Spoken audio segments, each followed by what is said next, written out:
का वक्ता नहीं हूँ जिसमें हमारे वकील साहब जिस तरह होने कभी कॉलेज वॉलेज में था। मैं सिर्फ आगे की बात कर रहा हूँ। जब हम अलवर से चल रहे थे तो मैनेजर साहब बार बार पूछ रहे थे क्या सोचते हो किसान आंदोलन क्या करेगा। लगभग 100 दिन हो गए और 100 दिन नहीं हुए, लगभग 6 महीने हो गए, ज्यादा हो गए। पंजाब से बात करना शुरू हो गए तो उसका मैं हिस्सेदार रहा था। भूमि अधिकार आंदोलन जिसका जिक्र आपने किया उसके नेशनल गवर्नमेंट को सुनना था तो दिल्ली जाता था। मैं आपको एक दंगल में लेके करता हूँ पहलवानों की कुश्ती। हम सब ने देखी है, दो पहलवान एक दूसरे का चैलेंज करते हैं, हाथ हाथ खेलते हैं, लड़ने की कोशिश करते हैं। उसमें से एक पहलवान जरा कमजोर होता है।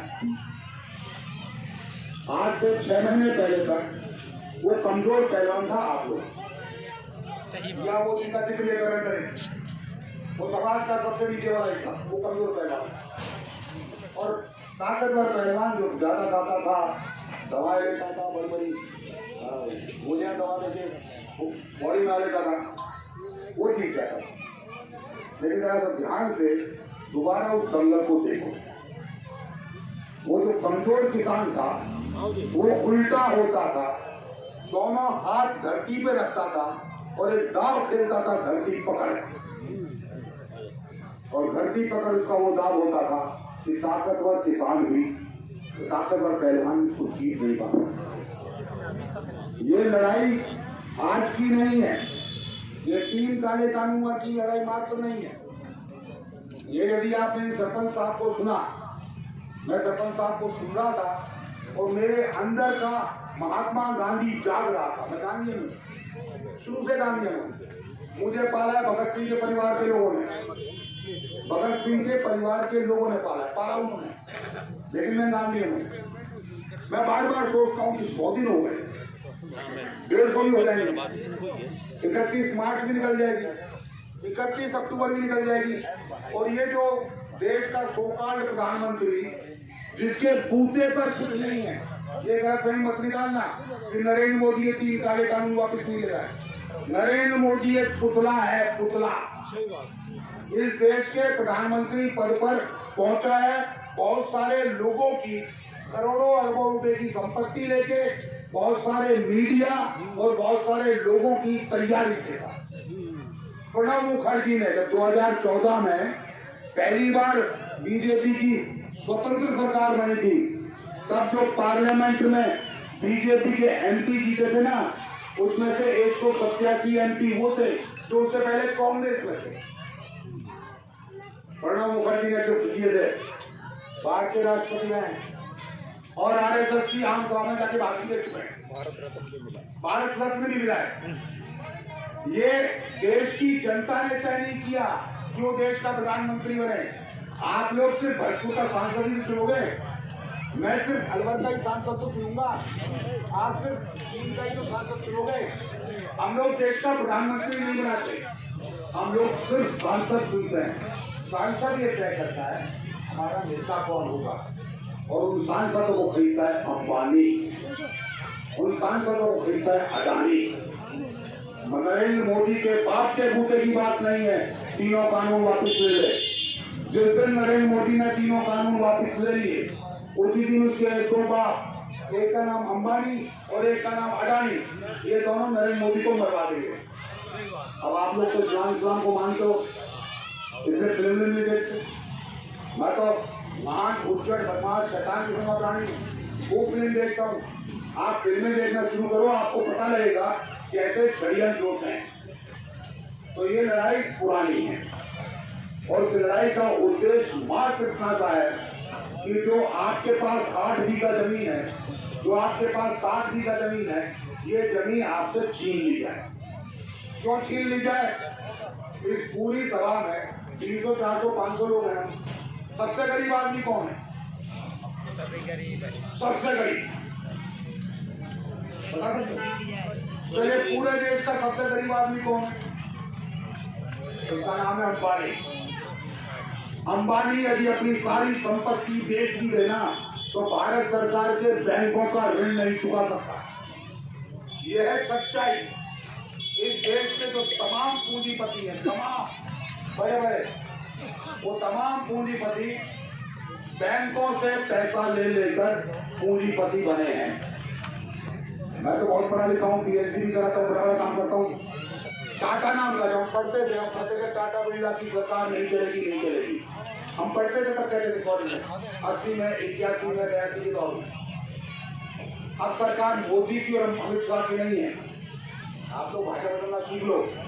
आप मोदी और अमित शाह से लड़ते रहोगे, अंबानी और अडानी, राहुल गांधी से, मायावती जी से, क्या नाम अखिलेश यादव से, इन सबसे रिश्ता करते रहेंगे। एक बार गलती से मैंने किसी व्यक्ति को एमपी का चुनाव लड़ा दिया, नाम तो आप जानते हो, संपत राम, मैं उसका चुनाव एजेंट था, गलती से। कॉलेज में पढ़ते थे, चुनाव की राजनीति में हमको शौक था, तो हमारे पास, हमारे कार्यालय में एक सज्जन आए, हमारे पास एक अटैची रखी, ये बाबूजी कहते थे संपत राम को, संपत राम जी को देखा चंदा है, तो मैंने कितना है इसमें, वो डायरी में तो लिखूंगा मैं, तो बोला उसको 80,000 हो, देखा मैं 89 के आसपास की बात है, 89। हमने लिख लिया, फिर मैं मेरी मोबाइल लेके अपने घर खाना खाने जाने लगा। रास्ते में राम सिंह जी का कांग्रेस का चुनाव कार्यालय था, वो सज्जन की गाड़ी वहाँ खड़ी थी। मैं खाना वाना खा के आया तो मेरा मकान काला हुआ है अलवर में, तो आया तो फूलबाग के सामने से आया, महारानी भी चुनाव लड़ रही थी बीजेपी से, वो गाड़ी वहाँ। तो मैंने संपत राम जी से पूछा, मैंने कि यार ये देव को भी चंदा दिया है, ये महारानी को भी चंदा दिया है, ये राम सिंह जी कांग्रेस को भी चंदा दिया है, ये बोल सबको देता है? अंबानी सबको ही चंदा देता है, कुछ को ज्यादा जिसकी हैसियत, कुछ को कम। ये मूल खेल अंबानी और अडानी का है। आपने सरपंच साहब ने कहा था, आप लोग बोलना सीख गए हो तो दुश्मन को पहचानना भी सीख लो। दुश्मन कौन है आप? जिन्होंने मोदी के खिलाफ एक शब्द नहीं कहा, बड़े ध्यान से सुनता था, उसके बाद इनके पास आया मैं, भाषण आया, मैंने कि मैंने ऐसा भाषण कभी नहीं सुना। ये और मेरी भी उम्र 46 साल राजनीतिक हो गई है, 46 साल से मैं राजनीति कर रहा हूँ और बहुत अलग अलग किस्म की कर रहा हूँ, अलग अलग किस्म की। तो अपनी लड़ाई अंबानी और अडानी से, पूरे देश को कुल मिलाकर 12 लोग चला रहे हैं, टाटा से लेकर अंबानी अडानी तक। उन 12 लोगों के दलाल हर राजनीतिक पार्टी में हैं, कुछ ज्यादा उच्चट, कुछ ज्यादा बदतमीज, कुछ ज्यादा तानाशाह, कुछ खौफ। वो हंसकर मुस्कुराकर आप लोगों को बैठाकर बात करेंगे, वो आपको दलित बना देंगे, वो आपको मुसलमान बना देंगे, वो आपको जाट बना देंगे, वो आपको आकर बना देंगे, वही करेंगे।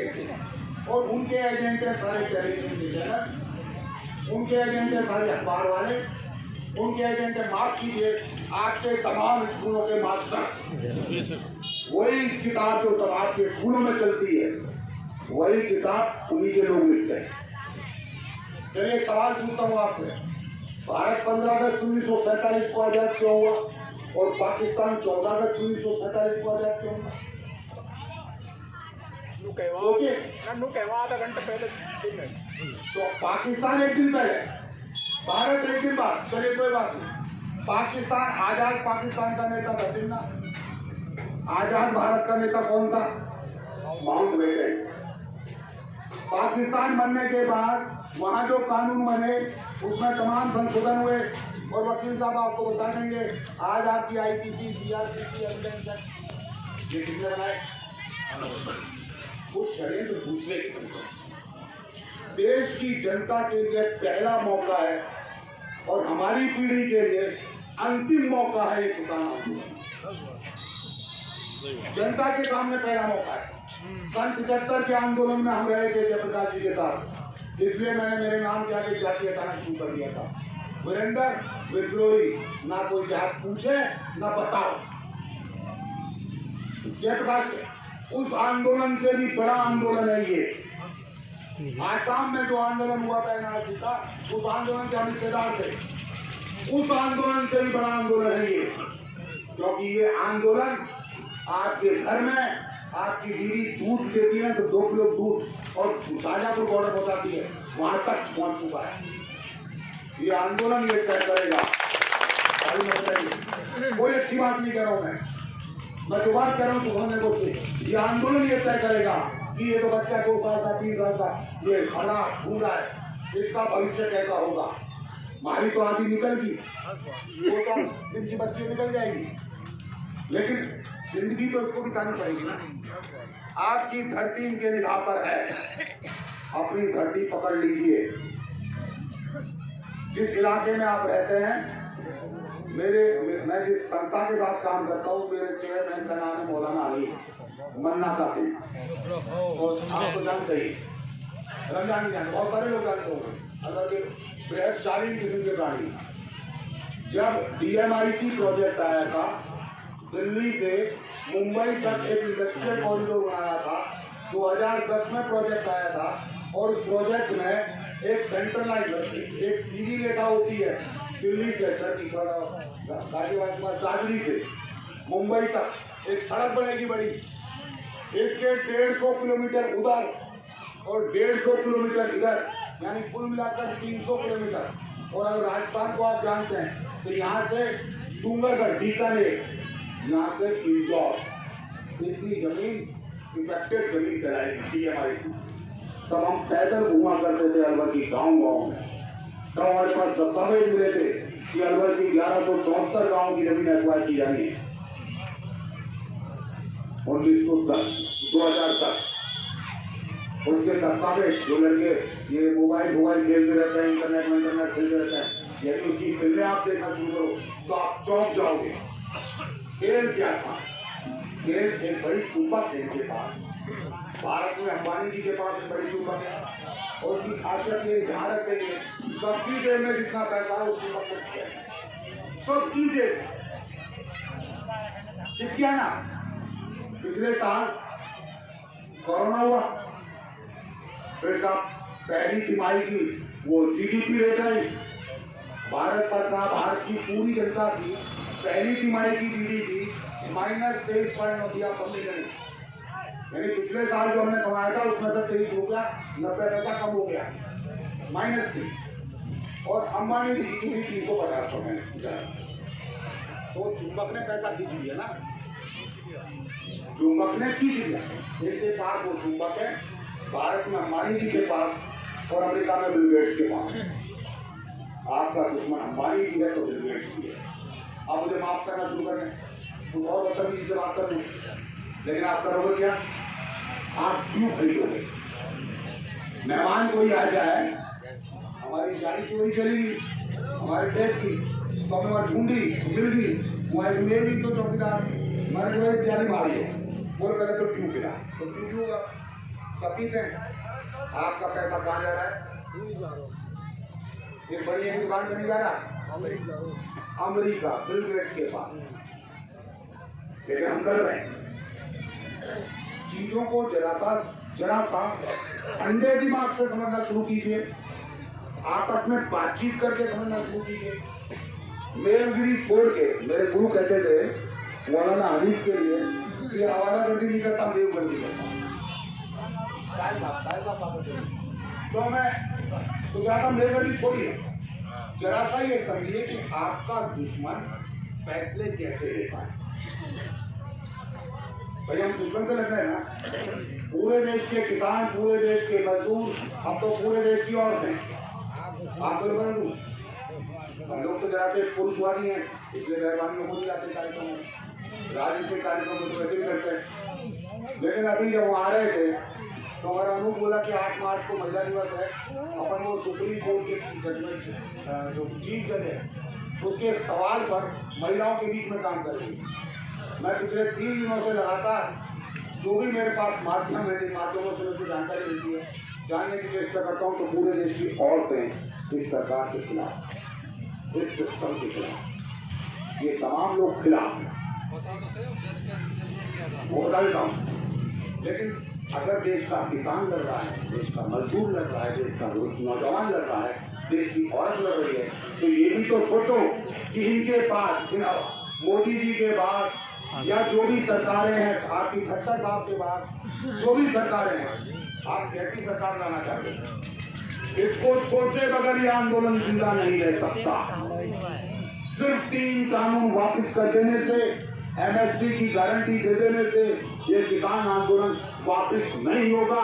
ये चाहे बात सरपंच साहब से पूछें, क्योंकि सबसे पुराने इस आंदोलन के लड़ाका है। मैं नहीं इतना लड़ा, चाहे तो संयुक्त मोर्चा के डॉक्टर कृष्ण पाल से पूछ लें, और रमजान को योगेंद्र यादव का बहुत अच्छा दोस्त है, योगेंद्र यादव को बुला के।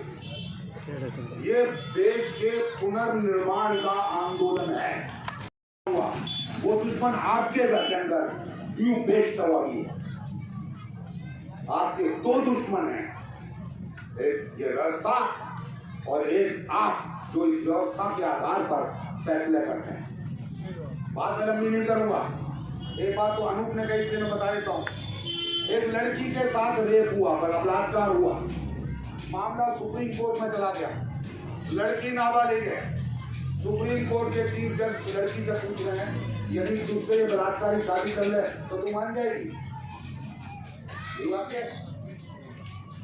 सुप्रीम कोर्ट के जज को ये पूछने का अधिकार नहीं है। कर दो कंटेम्प्ट मेरे खिलाफ, करना चाहता है। सुप्रीम कोर्ट तक अगर मुकदमा चलाए तो नीचे की अदालतों से चलता चलता ही तो ऊपर होता है।